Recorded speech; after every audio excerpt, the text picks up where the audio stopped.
In today's video, I'm going to teach you how to print a pay stub in QuickBooks Online.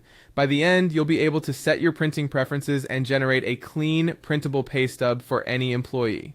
First, open your web browser and head to the QuickBooks Online website. If you're not sure of the exact URL, a quick search for QuickBooks Online will get you there. On the homepage, click Sign In and log in to your company file with your credentials. For smooth sailing, use a supported, up-to-date browser, and make sure you have the right permissions to access payroll. Once you're in, look for the settings gear icon at the top right. Click it, then choose Payroll Settings. This is where you'll configure how your payroll documents print. In the payroll settings, find the printing section. Click the edit icon to open the options. Here, make sure the selection is set to pay stubs only. This tells QuickBooks to format the output specifically as a pay stub rather than a paycheck or other payroll document, which keeps things consistent and easy to read. When you're done, click Save so your changes stick. Next, navigate to My Apps, then click on Employee. This takes you to the employee area where you can access individual records. Choose the employee you want to print a pay stub for. If you manage a lot of team members, use the search or filters to find the right person quickly.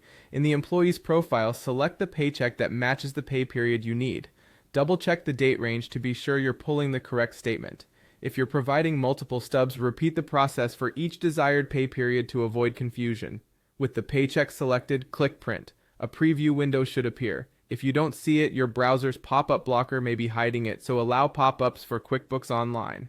From the preview, you can either download the pay stub as a PDF or send it directly to your printer. Downloading a PDF is helpful if you need to email the stub securely, store it for records, or print later. If printing now, confirm the correct printer is selected, check scaling so nothing is cut off, and turn off double-sided printing if needed to keep the stub on a single page. That's it. You set your payroll printing preference, selected the employee and paycheck, and printed or downloaded the pay stub. Keep employee information confidential and consider saving a PDF copy for your records. Thanks for watching and happy payroll.